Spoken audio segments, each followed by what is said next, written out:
Hey guys, it's Clara. Welcome back to my channel. This video is a Clara's chat talking about how things went after the first 2 weeks on the Whole30.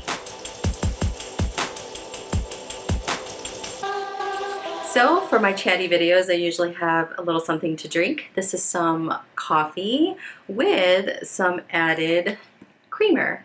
So this time on the Whole30, I decided to sometimes drink black coffee, sometimes not. I usually just have like 1 or 2 cups a day. These are the nut pods that you may have heard about. They are officially Whole30 approved, as you can see at the bottom here. And I had never tried these before. These are pretty good. This one was in the French vanilla flavor. And I got this as a trio pack along with hazelnut and just the regular original plain version. So if you are new to the Whole30, you're thinking, what in the world are you even talking about? The Whole30 is a nutrition plan, and I won't go too much into it because I've done other videos about it. But basically, it's a nutrition plan that hopefully makes you address some sort of relationships with food that might not be so good, like certain food addictions. You might discover that certain foods affect your body a certain way that you never knew before. So on the Whole30 website, they have this calendar that you could print out if you want. And it talks about some things to expect and some certain ways to feel on the Whole30. This is really, really helpful. Everybody's different, so they're gonna experience things a little bit differently, but when I first went through the Whole30, I believe, if I can remember correctly, that it was day 10 that was the toughest for me, where I felt like I wanted to give up, like I was just like, I feel like crap, what am I doing? And really, my body was detoxing, and it was really trying to get over all these bad things that I had been putting into it this whole time. And it's not like I wasn't eating fruits and vegetables and whole foods. I was just eating some other stuff too that was just not good. So right now we are on day 14, and it says I dream of junk food, and that is true. Not like obsessively, but like I would just remember like a little part of the dream, discovering that I had eaten something that was off the Whole30, and then, you know, a minute later realizing, oh no, I'm gonna have to start over. But I did find that, again, the hardest days were day 10, day 8. I've gone through it twice now. This would be my third. I feel like it was harder to do it the second time. Like it was just really, really tough. And there's all sorts of reasons why. They talk about that too on the website, why that might be for some people. But this third round is actually a bit easier. And maybe it has to do with that momentum of being a brand new year, 2017.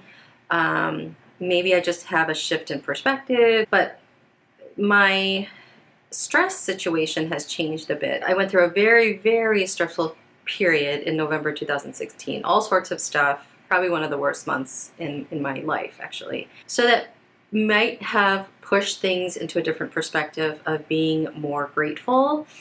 And I feel like when you're more grateful, or when I am, that, I don't know, it's easier a little bit to prioritize and to make certain commitments, because you feel like, you know, time is precious, I'm worth it, and I can do this. So yeah, and I'm thinking of actually extending the Whole30 just because I feel like I didn't fully address the first time some of the addiction stuff. Another temptation that has been happening is I really, really want to weigh myself big time, because I feel my body is changing.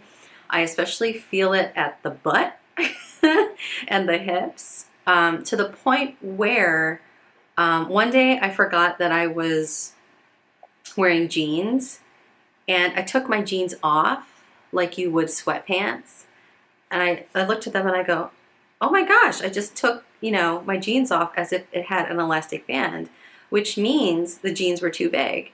So I ended up going to a size down, and I discovered I'm a size down. I probably could go even one more, but I don't know, I kind of want to savor going the sizes down. So I have definitely felt it in those places. I don't feel like I've seen it in my face yet.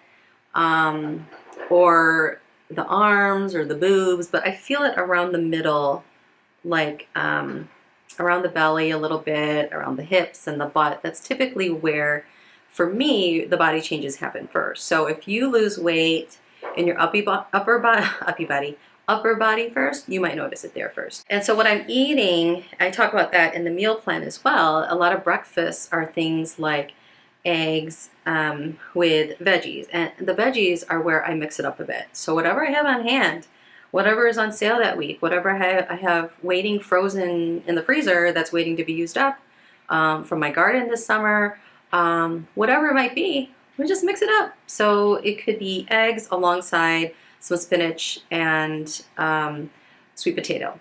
Or I'll have a quiche that I'll make that Sunday, and it'll last me through most of the week. Fruit as well, make like a simple fruit mixture of blueberries and cantaloupe and mango. Oh, so good. And then for lunches, I'll either have some of what I had for breakfast, or I'll do salads or soups. So I had recently written a recipe for a broccoli soup that doesn't have any cream. You could do stuff like boats, so like in romaine lettuce, fill that in with some buffalo tuna, buffalo chicken. So one of my favorite things to do for dinner is a whole chicken, because that can become several dishes down the line. You know, if there's leftovers on the bones, you could take that chicken and shred it up and do all sorts of stuff with that. Dinners, I vary that up a bit. You know, we'll do like shrimp with zoodles, or we'll have chicken breast that's seared, or I'll do chicken breast that is with an almond crust and fry that up, just a little bit of olive oil there, and then have a side of whatever. So a side of broccoli, a side of a baked potato with some cauliflower, a side of squash, some yellow zucchini, whatever it might be, whatever you have on sale. So it doesn't always have to be salads. I love salads, but I will get bored. And plus I need something sometimes that's a little bit heavy so that I feel full. So that's why for breakfast, I will at least usually have like at least half of a potato, and I'll mix that in with the eggs, or I'll mix that in with the veggies that's alongside the eggs, or I'll put that into the quiche, whatever. And it is just, I don't know, it makes me feel more satisfied. It makes me feel like I have more energy. And to be honest, by the end of these 2 weeks, I haven't wanted to snack because I don't have the urges as much. If I do snack, I typically go for some cashews or some almonds, roasted seaweed. Fruits are always an option, and veggies, of course. And sometimes, you know, I'll just have like a boiled egg. I'm still sticking with my typical cardio routine, except for basically due to scheduling issues, I haven't gone to as much cardio jam and dance jam. I have still gone to Zumba. And our Zumba classes are pretty intense. Like they could burn up to 800 calories a class. It's kind of more like Zumba boot camp. So yeah, let me know. Are you on the WHOLE30 January 2017? If you've been on it before, if you're thinking about it, let me know where you're at and what your thoughts are. I would love to hear. And that's it for this video. Thank you so much for watching, guys. Take care.